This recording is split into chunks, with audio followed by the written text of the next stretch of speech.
कहानी की शुरुआत हमारी फीमेल लीड से होती है, जो अपने डॉग को डांट रही थी क्योंकि वो हमेशा बाहर से कुछ न कुछ उठाकर जरूर ले आया करता था। फिर वो उसे एक बाउल में पेडिग्री देती है। तभी वो न्यूज देखती है जहाँ से उसे पता चलता है कुछ एंशिएंट चीजें आर्कियोलॉजिस्ट को मिला है और वो चीजें काफी पुरानी है। ये न्यूज देखकर वो टीवी ऑफ कर देती है। तभी वो नोटिस करती है उसका डॉग कुछ बताने की कोशिश कर रहा है। जब वो बाउल देखती है तब उसे वो खाली दिखता है। ये देखकर उसे लगता है उसका डॉग पूरा पेडिग्री खा गया है। इस वजह से वो वापस से उस बॉल में पेडिग्री डालने लगती है। ध्यान से उस बॉल को देखने पर हमें पता चलता है वो बॉल मैजिकल है और वो शाइन पर कर रहा है। अब हम दूसरे पास का सीन देखते हैं। यहाँ पर 2 टाइम लाइन चल रही है, एक जिसमें हमारी फीमेल लीड है और दूसरी टाइम लाइन जिसमें हमारा मेल लीड है। पास्ट में हम एक वॉर का सीन देखते हैं जहाँ के लोग भूख प्यास से मर रहे थे। साथ ही साथ वो सब लड़ कर काफी थक गए थे। अकाल पड़ने के कारण वहाँ का कमांडर जनरल, जिसका नाम हुआंग यान है, तो उसी बाउल के सामने बैठकर प्रेयर करने लगता है। तभी वो नोटिस करता है बाउल अपने आप भर गया है। ये देखकर वो सभी बहुत खुश होते हैं। उन सबको लगता है ये भगवान का करिश्मा है। इससे हमें पता चलता है फीमेल लीड जो खाना उस बाउल में डाल रही है वो खाना यहाँ के बाउल में आ रहा है। योंग पेडिग्री के एक टुकड़े को उठाकर उसे काफी गौर से देखने लगता है और अभी टेस्ट करने ही वाला था। तभी उसका सेनापति उसे रोकते हुए कहता है, आपकी सेफ्टी हमारे लिए सब कुछ है। इन हजारों सैनिकों और इन सभी प्रजा की जन आपके हाथों में है, इसलिए आप इसे पहले टेस्ट नहीं कर सकते हैं। ये कहते हुए वो उस पेडिग्री को खुद खा जाते हैं। खाते ही वो अचानक से जमीन पर गिरने लगते हैं। तब योयन उन्हें संभालते हुए पूछता है, क्या यह खाने लायक नहीं है? तब सेनापति कहते हैं, नहीं नहीं, ये खाने लायक है, मगर मैंने आज तक ऐसा चीज नहीं खाया है। लगता है भगवान ने हमें अमृत के रूप में यह प्रदान किया है। ये सुनकर योयन काफी खुश हो जाता है। फिर सेनापति उन्हें भी टेस्ट करने को कहते हैं, मगर वो मना करने लगते हैं। तभी उनके पेट से आवाज आने लगती है। फिर योयन कहता है, ये सब पहले प्रजा और सैनिकों में बंटवा दीजिए। दूसरी तरफ हमारी फीमेल लीड, जिसका नाम शिया था, वो उस बॉल में पेडिग्री डालते डालते थक जाती है, मगर वो बाउल भरने का नाम ही नहीं लेता है। ऐसा करते करते शिया पूरे 10 पैकेट उसमें डाल देती है। दूसरी तरफ सेनापति खाना मिलने के बाद योयन से वापस से प्रेयर करने को कहते हैं ताकि उन्हें पानी मिल सके। ये सुनकर योयन गुस्सा करते हुए कहता है, मैं वापस से कुछ नहीं मांगने वाला हूँ, नहीं तो हमारे गॉड्स को लगेगा हम काफी लालची हैं। मगर वो जैसे ही सभी की हालत देखता है तब वो प्रेयर्स करने लगता है ताकि गॉड इस बार उन्हें पानी दे सके पीने के लिए। दूसरी तरफ शिया थक जाती है उसमें पेडिग्री डालते डालते। फिर वो उसे पानी से फिल करने की सोचती है। उसके बाद वो एक नल खोलकर उस बाउल में पानी भरना शुरू कर देती है और वहाँ से चली जाती है। इधर उस पानी को देखकर योयन राहत की सांस लेता है। तभी उसके पास सेनापति आकर उसे अब प्रेयर्स बंद करने को कहते हैं क्योंकि उन्हें ऐसा करते हुए बहुत घंटे हो चुके थे। तब वो कहता है, मुझे भले ही 1 महीने 1 साल के लिए ऐसा क्यों न रहना पड़े, तब भी मैं ऐसे ही प्रेयर करूंगा ताकि मेरी प्रजा खुश रहे। जब सेनापति कहते हैं, अगर हम वो सभी खाना और पानी सभी प्रजा में नहीं बांटेंगे तो हमारे सैनिक आराम से 1 महीने तक उसे खा पी कर सरवाइव कर जाएंगे। ये सुनकर योयन को काफी गुस्सा आता है और वो कहता है, हम यहाँ तक सिर्फ अपनी प्रजा की वजह से ही पहुँच पाए हैं। ये उनकी ही देन है कि हम लाखों सैनिक को हरा दिए, इसलिए हमारे सैनिकों को खाना पानी न देकर प्रजा में बंटवा दो और हो सके तो खाने में कुछ खाने पीने लायक ग्रास मिला दो। अब सीन शिफ्ट होता है योयन पर, जहां वो एक पेपर जला रहा था उसी बाउल में रखकर। दूसरी तरफ शियन उसी बाउल को काफी ध्यान से देख रही थी। तभी उसके फेस पर बहुत ज्यादा धूं और राख आने लगता है। ये देखकर वो उस बाउल को फेंक देती है। तभी उसका ध्यान अपने डॉग पर जाता है जो मस्त हड्डी खा रहा था। ये देखकर वो उससे हड्डी छीनकर उस बाउल में फेंक देती है। उसके बाद वो उस बेचारे डॉग की काफी चीजें उसके अंदर फेंकने लगती है। दूसरी तरफ जब योयन और उसके साथी प्रेयर्स कर रहे थे तभी उनके ऊपर वो हड्डी आकर गिरता है। ये देखकर सभी को लगता है कोई दुश्मन आ गया है, मगर उन्हें रियलाइज होता है ये तो हड्डी है। उसके बाद वो सभी सोचने लगते हैं इसका हम सूप बनाकर मस्त पिएंगे। ये सोचकर सभी के मुंह में पानी भी आने लगता है। तभी उनके पास बहुत से चॉकलेट और एक कैन फूड आकर गिरता है, जिसे योयोन खोलने लगता है और खोलते ही उसकी खुशबू चारों ओर फैल जाती है। तब योयोन एक कपड़े पर कुछ लिखकर उस बॉल में फेंक देता है। इधर जब वो कपड़ा शिया को मिलता है तब वो उस पर लिखे हुए लेटर को पढ़ती है, जिससे उसे पता चलता है यह योयोन ने लिखा है, जो अपनी आर्मी के साथ युद्ध कर रहे हैं और उन्हें खाने पीने की काफी कमी है, इसलिए वो उससे मदद मांगते हैं। ये पढ़कर शिया को लगता है ये कपड़ा उसका डॉग कहीं से उठा कर ले आया होगा, मगर दूसरे पल ही वो सोचती है अगर ये सब सच हुआ तो। ये सोचकर वो अपने स्टोर रूम में जाती है, जहाँ उसके पेरेंट्स ने काफी सारा सामान रखा था। शिया उन सभी सामान को उस बाउल के अंदर रखना शुरू कर देती है, क्योंकि वो सभी सामान वैसे भी कुछ दिनों में एक्सपायर होने वाला था। उधर जब ये सामान योयोन और उसके साथियों को मिलता है तब वो आटे चावल के इतने अच्छे वैरायटी को देखकर काफी हैरान होते हैं। उन सभी ने आज तक इतना प्योर आटा कभी नहीं देखा था। तब सेनापति कहते हैं ये सामान तो हम सबके लिए काफी कम है, क्यों ना हम गॉड से और चीजें मांग लें। ये सुनकर यो गुस्सा करते हुए उन्हें अपने लालच पर कंट्रोल रखने को कहता है और साथ ही साथ वो सभी उस बाउल में कुछ उपहार चढ़ाते हैं, जैसे कि गोल्ड और जेट पेंडेंट। दूसरी तरफ शिया उस बाउल के अंदर सामान रख रख कर थक गई थी, इसलिए वो कुछ देर आराम करने के लिए बैठ जाती है। तभी उसके घर में कुछ लोग जबरदस्ती घुस आते हैं। तब वो कहती है आप लोगों ने मेरे फादर के बिजनेस पर कब्जा कर लिया है, अब आपको और क्या चाहिए। तब वो सभी कहते हैं तुम्हारे फादर ने 100 मिलियन का कर्ज लिया है, हम उसी को लेने आए हैं। तुम चाहो तो ये घर हमें दे सकती हो, या फिर ऐसा करो तुम इस इंसान से शादी कर लो, इसके बदले में तुम्हें एक अपार्टमेंट गिफ्ट कर दूंगा। ये सुनकर शिया को याद आता है उसके फादर ने सिर्फ 10 मिलियन का कर्ज लिया था और वो भी एक हिसाब से चुका चुके हैं, क्योंकि इन सभी ने उनकी कंपनी को हड़प लिया है, मगर उसके पास कोई सबूत न होने के कारण वो कुछ नहीं कर पाती और कहती है मैं आप लोगों का पैसा वापस कर दूंगी, इसलिए आप सभी मेरे घर से दफा हो जाओ। ये सुनकर वो सभी जाते हुए उसे धमकी देते हैं कि तुम्हारे पास सिर्फ 3 दिन का ही समय है। ये सुनकर शिया काफी परेशान होने लगती है और सोचने लगती है अब मैं क्या करूं। जब वो बॉल के पास जाकर देखती है तब वो देखकर हैरान हो जाती है कि इसके अंदर से गोल्ड के बड़े बड़े बार निकल रहे हैं, साथ ही साथ इसके एक जेड पेंडेंट भी है।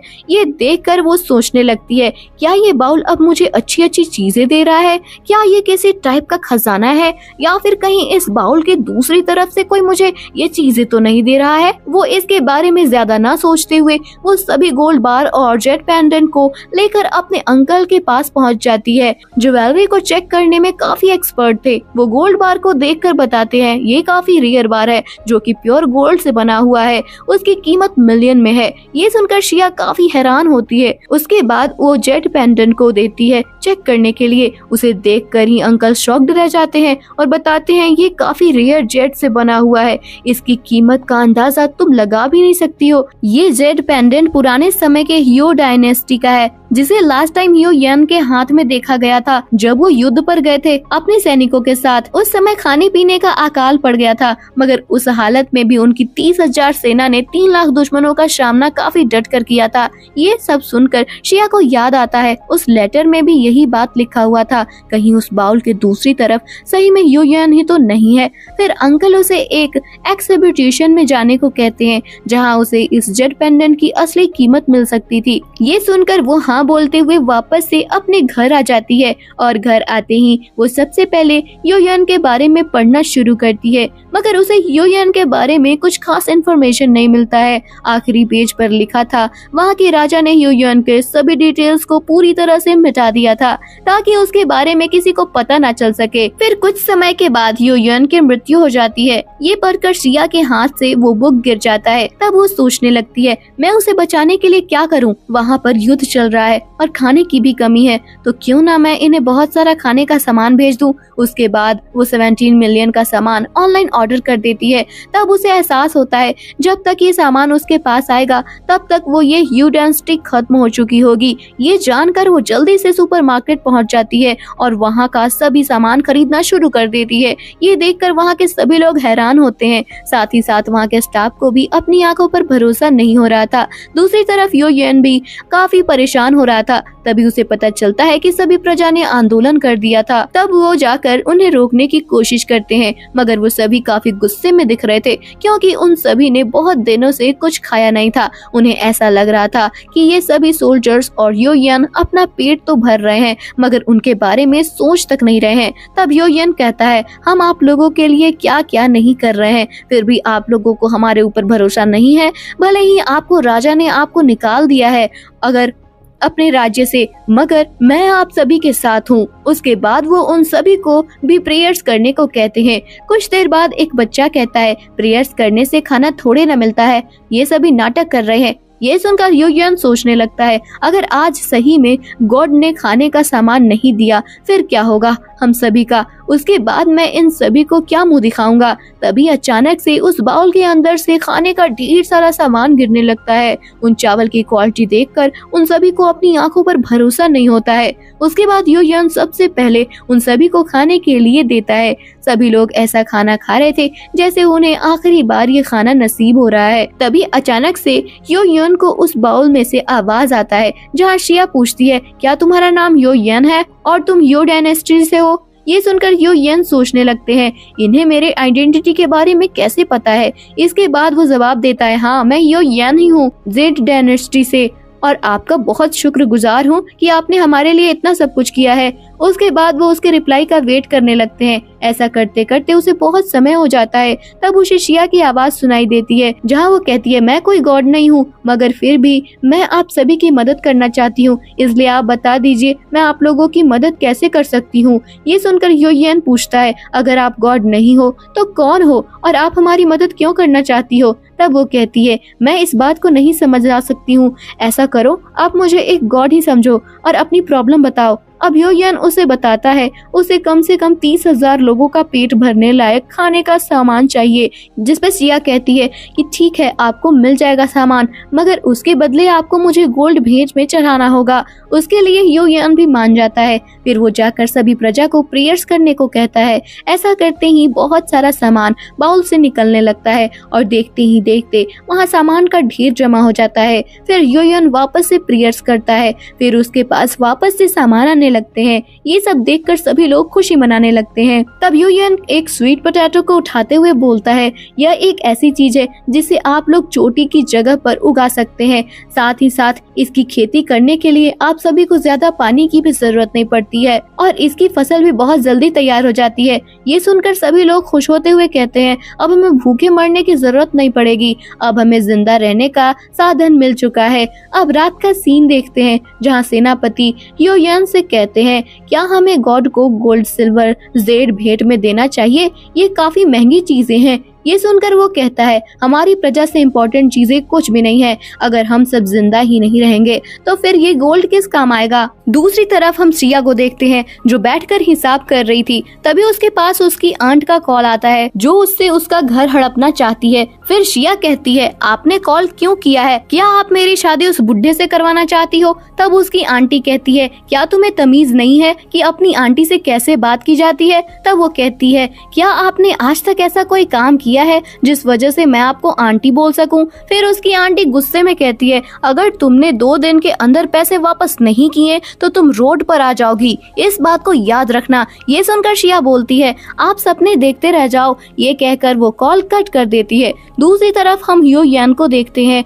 जो दुश्मनों का सामना कर रहे थे क्योंकि उन सभी ने उनके कैंप पर अटैक कर दिया था। इधर शिया बहुत सारा सामान खरीद कर उसे स्टोर रूम में रख देती थी और डिलीवरी मैन को पेमेंट कर ही रही थी। तभी वहाँ पे वही बुढ़ा आ जाता है जो कि शिया से शादी करना चाहता था, मगर शिया को कोई आइडिया ही नहीं था आखिर वो कौन है। तब वो कहता है, मैं तुम्हारा ब्लाइंड डेट हूँ। तब वो बोलती है, मुझे अभी किसी को डेट नहीं करना है, इसलिए आप यहाँ से निकल जाइए। तब वो आदमी बोलता है, क्या तुम्हें नहीं पता मैं कौन हूँ, मैं हिंग चैंग ग्रुप का जनरल मैनेजर हूँ, तुम्हें तो खुश होना चाहिए कि मैं तुम में इंटरेस्टेड हूँ। तब शिया उन्हें वहाँ से जाने को कहती है। तब वो कहते हैं, तुम अनाथ हो, तुम्हारा ध्यान रखने वाला तो कोई है नहीं, इसलिए तुम्हें मेरा शुक्रगुजार होना चाहिए। तभी डिलीवरी बॉय पेमेंट करने को बोलता है। ये देखकर वो आदमी कहता है, मैं पेमेंट कर देता हूँ, मगर शादी के बाद ज्यादा खर्च मत करना। मगर उन्हें जैसे ही पता चलता है बिल 8.5 5 मिलियन का है। तब वो पैसे पे करने से पीछे हट जाते हैं। तब शिया कहती है, अबे तुम इतना पे नहीं कर सकते,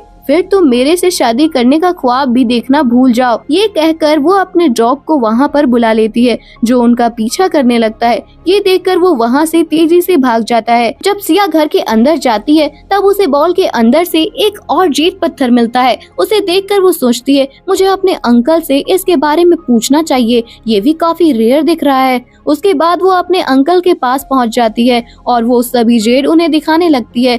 तब वो उसे देखते हुए कहते हैं, ये भी काफी रेयर दिख रहा है। तब शिया उनसे युयान के बारे में पूछती है। तब अंकल कहते हैं, तुम उनके बारे में क्यों जानना चाहती हो?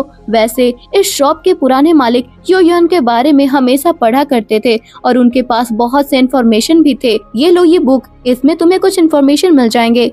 दूसरी तरफ युयान की तबीयत काफी खराब पड़ी हुई थी। तभी उसे एक बैड न्यूज मिलती है। दूसरी तरफ शिया उस बुक को पढ़ते हुए पूछती है, अंकल इसके अंदर काफी इन्फॉर्मेशन है, मगर मैंने इन सभी इन्फॉर्मेशन के बारे में किसी बुक या न्यूज में क्यों नहीं पढ़ा है?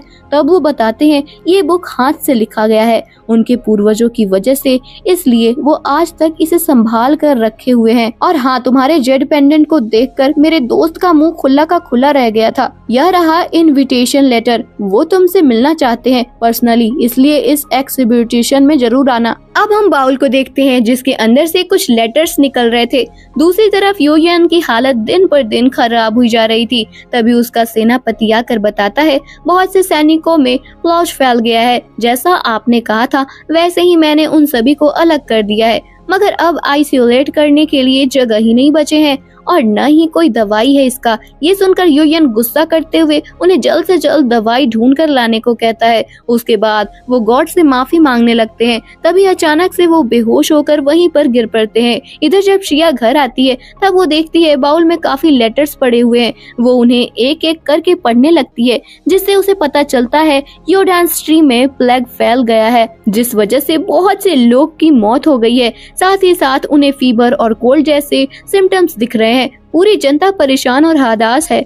ये सब पढ़कर शिया काफी परेशान होने लगती है और अपने बुक में एक बार चेक करती है, जिससे उसे पता चलता है ये सब सच है। तब वो जल्दी से मेडिसिन के बारे में सर्च करने लगती है। दूसरी तरफ जब युयान की आंखें खुलती हैं तब उसे लगता है कि ये उसका आखिरी समय है, जिस वजह से वो सेनापति को कहता है, मुझे आप इस बाउल के पास ले चलिए। वहाँ पहुंचकर वो गॉड से उन सभी को बचाने के लिए मेडिसिन मांगने लगता है और अपनी गलतियों के और माफी मांगता है। तभी उसकी आंखें बंद होने लगती हैं। फिर उसे शिया की आवाज आती है जो उसे हिम्मत ना हारने को कहती है और बताती है उसे जिंदा रहना ही होगा। ये सुनकर उसकी आंखें वापस से खुल जाती हैं। इसके साथ ही उसके पास काफी सारा मेडिसिन आ जाता है। वो उन सभी मेडिसिन को देखने लगता है। तभी उसकी नजर एक छोटी सी डायरी पर पड़ती है जिसमें लिखा था किस तरह से उन मेडिसिन को खाना है। तभी उसमें से एक फोटो बाहर गिरता है जो किसी और का नहीं बल्कि शिया का होता है। उस फोटो को देखकर सेनापति कहने लगते हैं, लगता है ये हमारी गॉड है। ये सुनकर युयान उसकी फोटो को छुपा लेता है और उन्हें मेडिसिन सभी में बंटवाने को कहकर खुद भी उसे खा लेता है और शिया की फोटो को काफी गौर से देखने लगता है।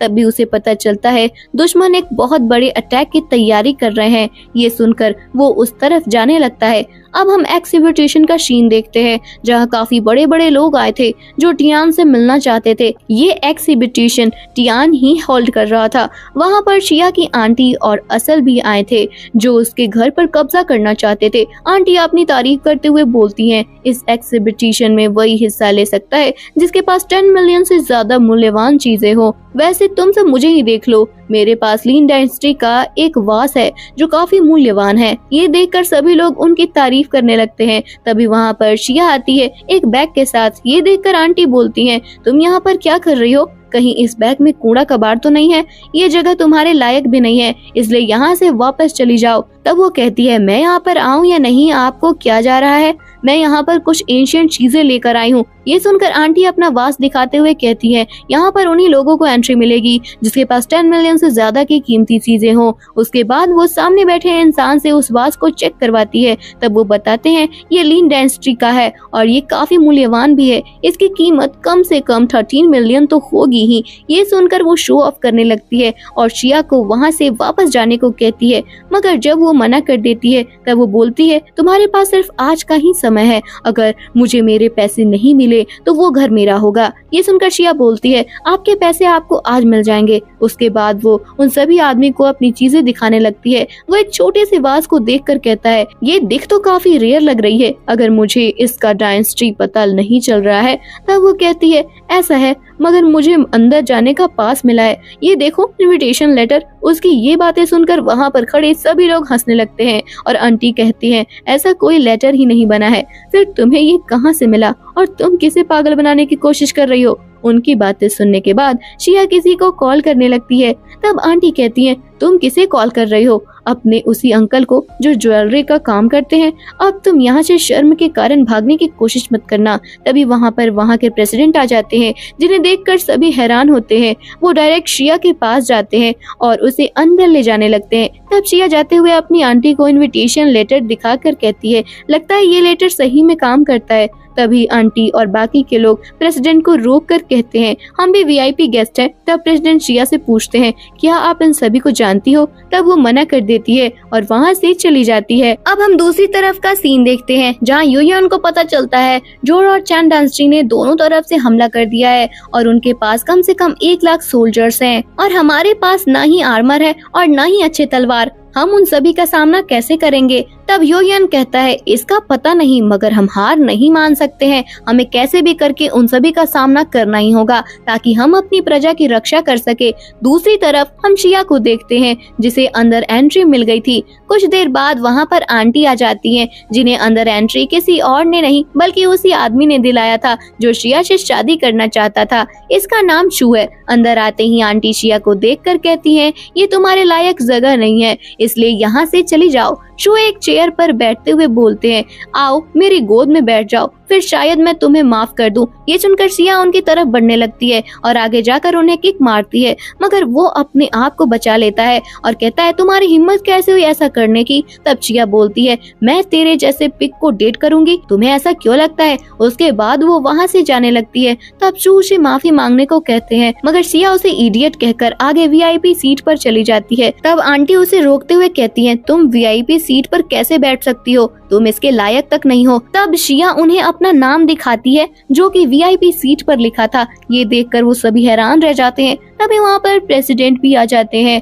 जिससे आंटी कंप्लेन करते हुए बोलती हैं ये लड़की फ्रॉड है, ये कोई वीआईपी गेस्ट हो ही नहीं सकती है। तब प्रेसिडेंट उन्हें डांटते हुए कहते हैं ये स्पेशल गेस्ट है जिसका ध्यान रखने के लिए मुझे बॉस ने कहा है। ये बात जाकर वो सभी और हैरान हो जाते हैं। उसके बाद एक्सहिबिशन शुरू होता है जहाँ सभी लोगों को अपना अपना कीमती चीज सबमिट करवाना था और उसके बाद इन चीजों पर बोली लगवाई जाती। जिस चीज पर भी ज्यादा बोली लगी होगी उसे बॉस सेमे का मौका मिलेगा। ये जानकर सभी लोग अपनी अपनी चीजें स्टाफ को दे देते हैं। उसके बाद एक ब्लू पॉट की बोली लगाई जाती है जिसकी बोली 6 मिलियन से शुरू होती है और आगे जाकर उसकी हाईएस्ट बोली 16 मिलियन की लगती है।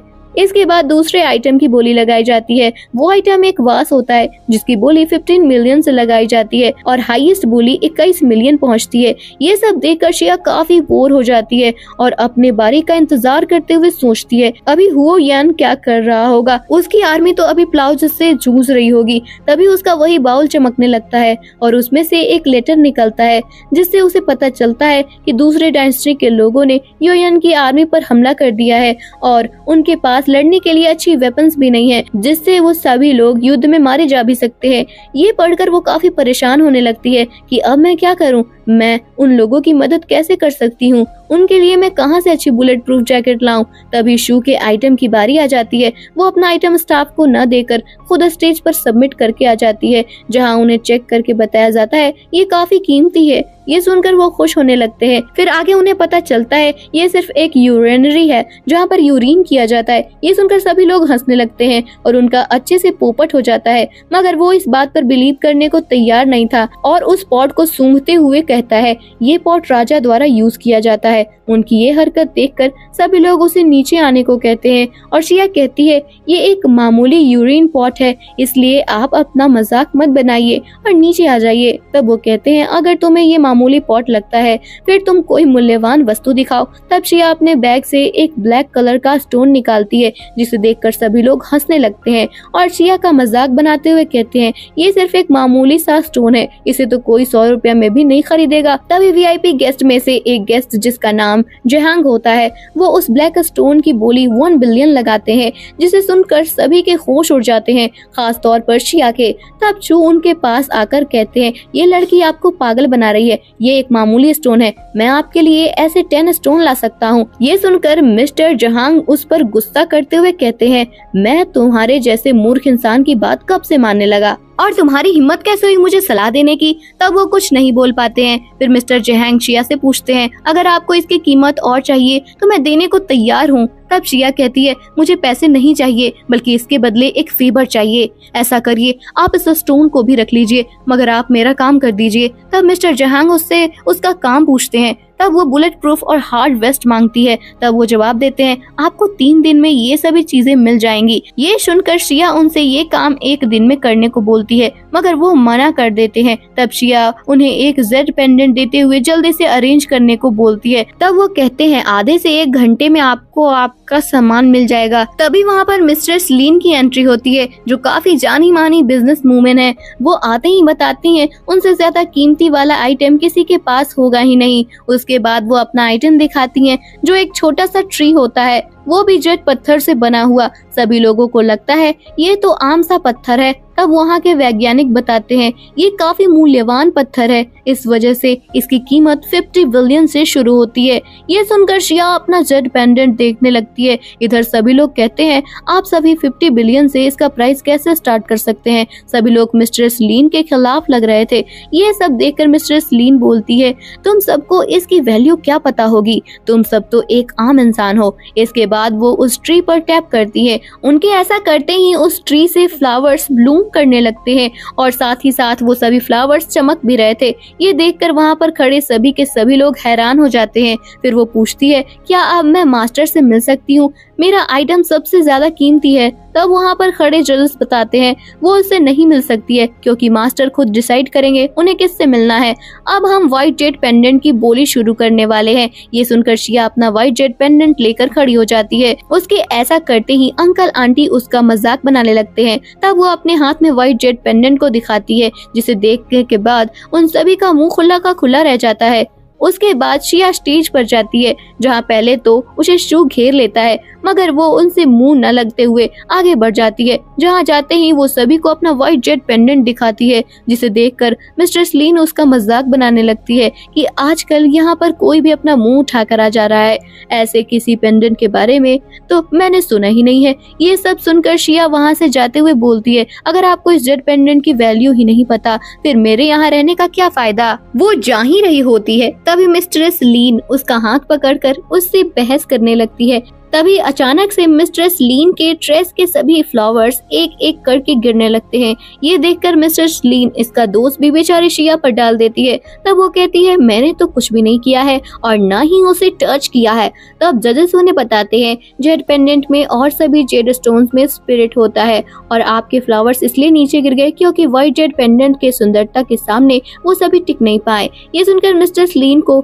उन पर भरोसा नहीं होता है। तभी वहाँ पर एक्सिबिट्यूशन के करवाने वाले आते हैं, जिनका नाम मिस्टर लू होता है। वो आते ही सबसे पहले मिस्ट्रेस लीन को थप्पड़ मारते हैं और एक मुकुट लेकर अपना सिर सिया की तरफ झुका देते हैं और कहते हैं, आपके हस्बैंड्स आपका वेट कर रहे हैं। तब वो बताती है उसकी अभी तक शादी नहीं हुई है। तब मिस्टर लू कहते हैं, आप हमारे साथ चलिए हमारे बॉस से मिलने। तभी मिस्ट्रेस लीन कहने लगती है, मुझे ले चलो, मैं चलने को तैयार हूँ। ये सुनकर मिस्टर लू उसे धक्के मारकर वहाँ से निकलवा देते हैं। तब मिस्ट्रेस लीन और अंकल आंटी आपस में बातें कहने लगते हैं। तभी उन सभी को शिया कहीं जाते हुए दिखाई देती है, जिसका पीछा वो सभी करने लगते हैं और पीछा करते करते एक जगह पर पहुँच जाते हैं, जहाँ शिया सभी वेपन्स को देख रही थी। वो सभी छुपकर उस बाउल के पास चले जाते हैं और तभी वो बाउल उन्हें अपने अंदर खींच लेता है, जिस वजह से वो सभी हुयन की दुनिया में पहुँच जाते हैं। इधर शिया उन सभी वेपन्स को हुयन के पास भेज देती है। उसे देखकर वो सभी काफी खुश होते हैं। फिर वो गन को देखकर सोचने लगता है उसका यूज कैसे करना है। तभी वो देखता है वहाँ पर एक डायरी भी है, जिसके अंदर उसके यूजर्स लिखे हुए हैं। उसके बाद यू यन अपने आर्मी को ट्रेन करके युद्ध पर जाता है और कुछ ही मिनटों में लाखों के सैनिकों को खत्म कर देता है। दूसरी तरफ मिस्टर लू शिया को अपने बॉस से मिलवाने से पहले एक एंशिएंट ड्रेस देते हैं और उसे पहनकर अंदर चलने को कहते हैं। उसे देखकर शिया को लगता है ये ड्रेस उसके लिए ही बना है। फिर वो अंदर जाती है जहाँ उसे अपने सामने यू यन दिखता है। इसी के साथ ये कहानी यही एंड हो जाती है।